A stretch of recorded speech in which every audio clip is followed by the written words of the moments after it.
is Dr. Aisha Nazuk here. Welcome back to our statistics playlist. Those of you who have landed first time on the channel, you are more than welcome to explore the other playlist on this channel that I often call a learning and entertainment hub. You will notice that there are diverse playlists on this channel ranging from lectures to humor to positivity. So it's a holistic learning and entertainment hub. But if you feel that there are certain types of videos that are a distraction for a particular type of viewer, then you can stay focused within a playlist of your interest. Okay, so today we are going to learn how to make, what is cumulative frequency graph or ogive. So cumulative frequency graph, or as the name suggests, it's going to cumulate or add the frequencies and then it's going to plot them. So once we will learn how to make it, and then you will realize what are the benefits of making ogive. Okay, so ogive, also called a cumulative line graph, is a line that connects points that are the cumulative percentage of observations. Right, you can plot cumulative percentage of observations below the upper class boundary of each interval. So instead of memorizing this definition, let's see what is meant by these lines. So first of all, we need to calculate something called cumulative percentage. So how to calculate cumulative percentage? Let's focus first on that. So first of all, I need to calculate cumulative frequencies. So how you can calculate cumulative frequencies? So for that you need to have actual frequency distribution. So just a minute, let me open the actual frequency distribution whose frequencies I am cumulating here. So this is the actual frequency distribution whose values or frequencies I am cumulating. So you can see that the frequency of the first class is 7, frequency of the second class is 9, and so on. By the way, we constructed this frequency distribution in one of the videos that I uploaded recently. I will also upload the link of that video in case you want to learn how to make these intervals and how to decide from where to start and where to end a particular interval. Anyhow, this is the frequency distribution which is given. So I am going to cumulate or add the frequency. So the cumulative frequency of the first interval remains same, 7. Cumulative frequency of the second interval becomes 9 plus 7. Then for the third one it becomes 6 plus 9 plus 7. So that is exactly what is done here. So I am going to add the frequency of the next interval with the sum of the frequencies obtained so far. So 7 plus 9, and the result plus the next frequency, then the result plus the next frequency, and so on. So you will notice that the sum of frequency in this case is 36. So you will stop once 36 is achieved. Anyhow, next we calculate cumulative percentage, which is simply cumulative frequency divided by the total frequency into 100. So 7 over 36 into 100, 16 over 36 into 100, and so on. So these are the cumulative percentage that are obtained. Next, what you have to do is you have to construct the interval headings or the class heading in terms of class boundary. So the first interval can be called that these are all the values which are less than or equal to the class boundary of this interval. So class boundary of this interval is So the class boundary of the first interval is upper class boundary is 222.5, and then the upper class boundary is 244.5, and so on. By the way, I have explained construction of class boundaries in the video whose link will be there in the comment section. So these are the class boundaries. So what we have to do is less than the first upper class boundary, which is the upper class boundary of the first interval, less than the upper class boundary of the next interval, and so on we continue. So these are all upper class boundaries. So then I am going to plot all the upper class boundaries on the x-axis and the cumulative frequency in terms of percentage, that is the cumulative percent, here on y-axis. So this is what is called ogive. So what is the purpose of making ogive is generally, first of all, what you should notice that an ogive or a cumulative frequency percentage curve is always upward sloping, because of course you are cumulating or adding the frequency. So let's say if I want to know what is the middlemost observation in this data, you will notice that on the y-axis I have percentages. So if I am looking for the middlemost observation, maybe I can check, let me copy this here in Paint so that I can extend the line. Just a minute, I will copy this in Paint for you. So I am copying this here in Paint, and let's say I extend a line from this 50, right, from this 50, and then I drop it down here, right, roughly.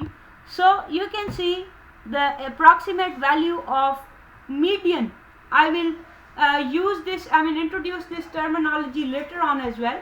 So the value of median, which is a value which is exactly in the middle of the data, is between, roughly I can say this is somewhere like 247. So depending on how neatly you have drawn the axis, and maybe if you draw the graph on a graph paper, you will be able to approximate the value of median more accurately.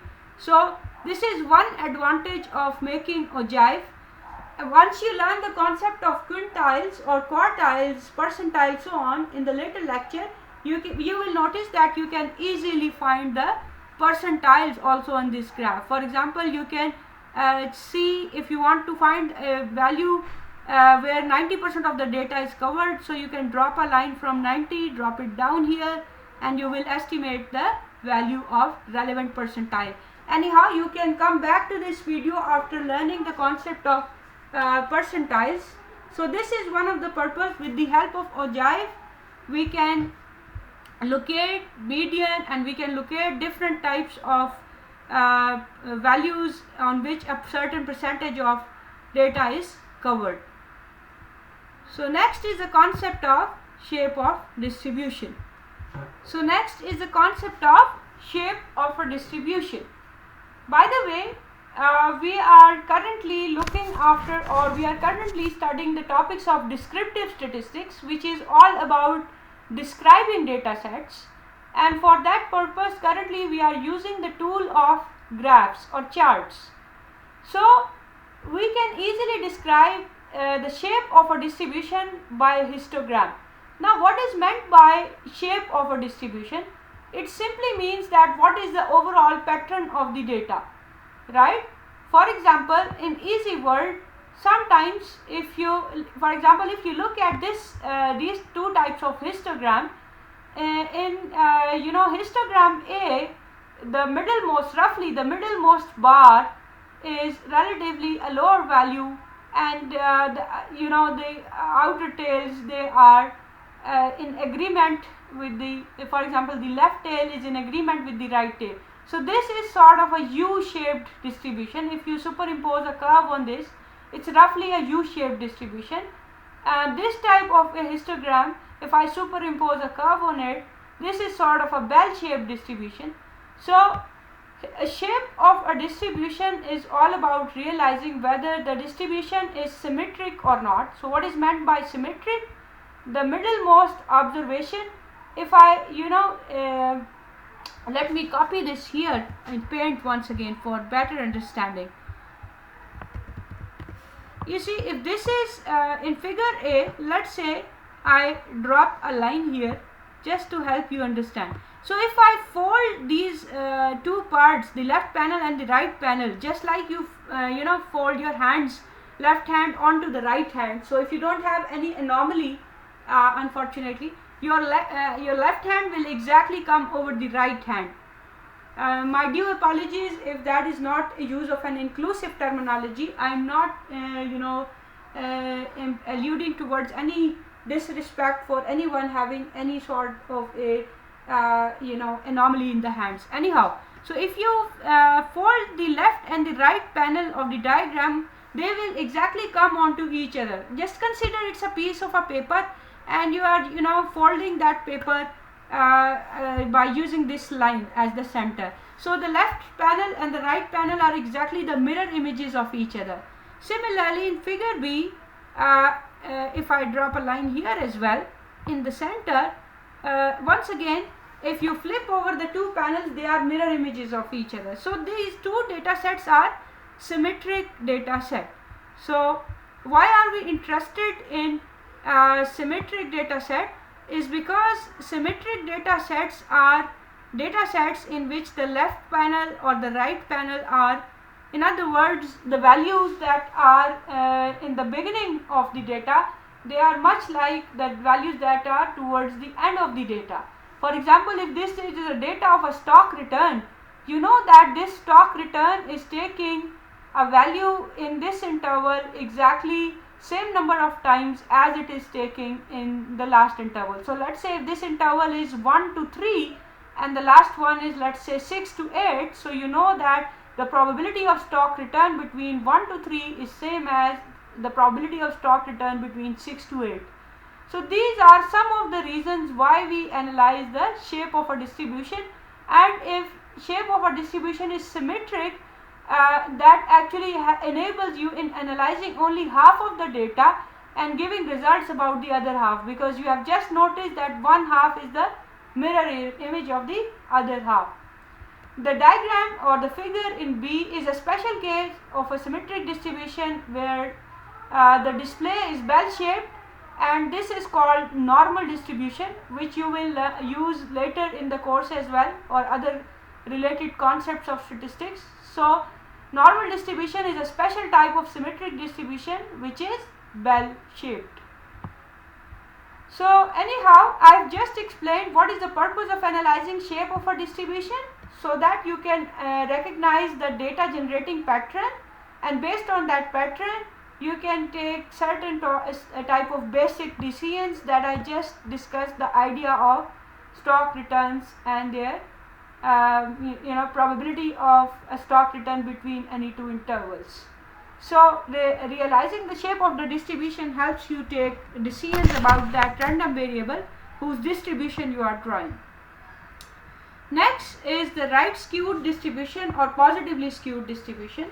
A positively skewed distribution is the one which has a longer tail towards the right. So you can see that if you draw a histogram and the right tail is longer, maybe I can extend it a little bit more. This is relatively, not that longer. Anyhow, so if you consider that there are more intervals here, so if there is a longer tail towards the right, then it's a right skewed distribution. If there is a longer tail towards the left, then it's a left skewed distribution. By the way, as an economist, you should explore the distribution of the different random variables related to the economy. For example, what is the income distribution of Pakistan? Is it right skewed, left skewed, is it symmetric? You should explore these types of concepts, right? Okay, so the next concept is histogram for unequal class widths. So far, when we were making histogram, all the classes were of equal size. So let's say if the classes are, so the next concept is making histogram for unequal class width. So let's say we have this data. By the way, you might wonder that why we have unequal class width. By the way, if you are using an actually originally grouped data, you don't have access to the raw data, then it's fairly possible that the person or the organization that has grouped that data into intervals have made unequal class widths, right? So you should know how to make histogram for unequal class width. So these are the classes and we have the values of frequencies here. So what you have to do, you have to calculate the interval width for each of the class. So you can see that the interval width for the first class is 10, right? So by the way, let me correct this values here. There is a little bit of a typo here. So I'll pause the video for a while. Okay, so pardon, I'll be using this data because there were some typos on that page. Anyhow, so let's say this is the data. You have the lower class limit and upper class limit. So you can see that these are different sized intervals. So let's say frequencies are given as 5, 6 and let's say 60. So you can see that the size of the first interval is, if you subtract 10 minus 0, so let me calculate the class width here. So class width of the first interval is equal to the next UCL minus the previous one. So 10 minus 0, it's 10. Similarly, the class width of the second interval is 20 minus 10. Then similarly, the class width of the last interval, there is no next value here, so how I can subtract? So if this value is 50, the next value, had there been any interval here, it would have been 51, starting from 51. So 51 minus 20, or I can simply select this cell, minus 20. So these are the you can say class width. So the last interval is the widest one. It has a size of 31. So how I can make? First of all, for histogram you know that we need boundaries. So the boundaries are constructed. You already know that taking the diagonal difference, dividing by 2, and by the way, you can watch my other video if you want to revise how to construct class boundaries. Anyhow, these are the class boundaries, and I want to make histogram for this data. So let's say I make this data or copy that screenshot here, and these are the frequencies. No, you have to first calculate adjusted frequencies as well. So adjusted frequency is simply you have to change the frequency of the interval which is different. So you can see that this interval, the third interval, is different from the first two. So what I have to do, and by the way, this is almost 3.1 times the class width of the previous one. I mean 31 is 3.1 times 10. So what I am going to do is I am going to divide the frequency of this class by 3.1. Why 3.1? Because 31 is 3.1 times the class width of the other two intervals. So by the way, which class width is being used? If you see, the minimum class width in this case is 10, which happens to be the class width of the second interval as well. So I am going to adjust all the other frequencies by the minimum of class width. So had there been more frequencies here, for example, let me exactly type. For example, if there was another class width of, let's say, 62, so 62 is 6.2 times 10, then I would have adjusted the frequency of that interval by 6.2 or dividing by 6.2. Anyhow, there is no such interval right now. So this is the adjusted frequency, and the frequency of the first two intervals remain as it is because there are no anomalies in the class width of the first two intervals. So I am going to plot adjusted frequencies against class boundaries. So let me take the screenshot and come here in Paint. So what I am going to plot, I am going to plot adjusted frequencies with the class boundaries. So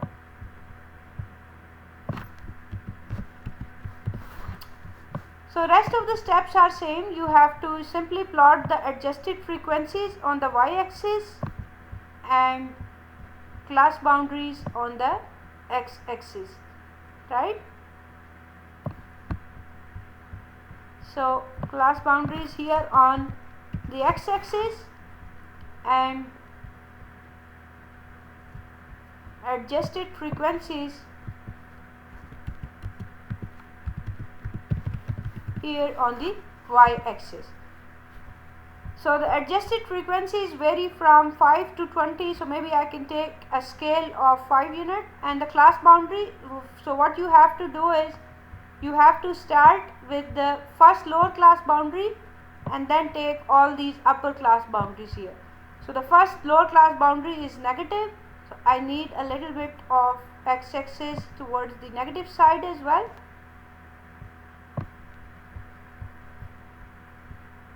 Okay, so minus 0.5 somewhere here until 9.5 here. So you can see the width that I will use for the first two interval will be same.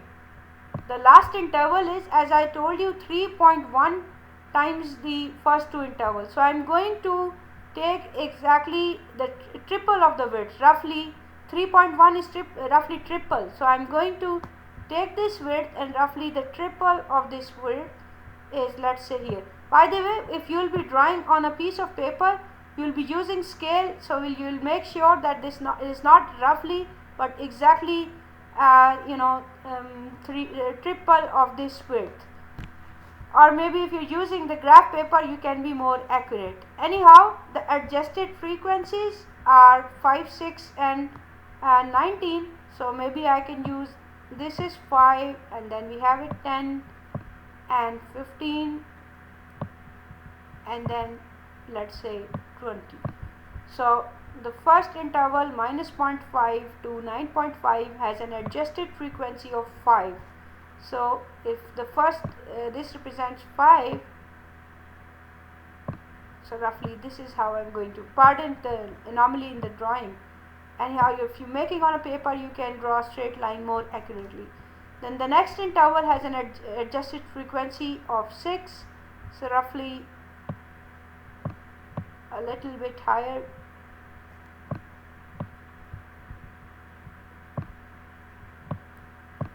And the last one is the widest one, and it has a adjusted frequency of roughly 20 or 19 point something. So I can plot it this way.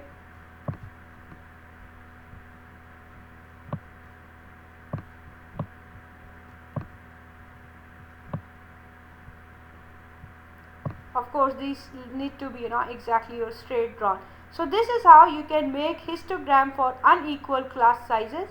You can see that the frequencies are adjusted and the widths are chosen in a manner that the interval which was widest is displayed as a wider rectangle here on the histogram. So this is how we make class histogram for unequal class width.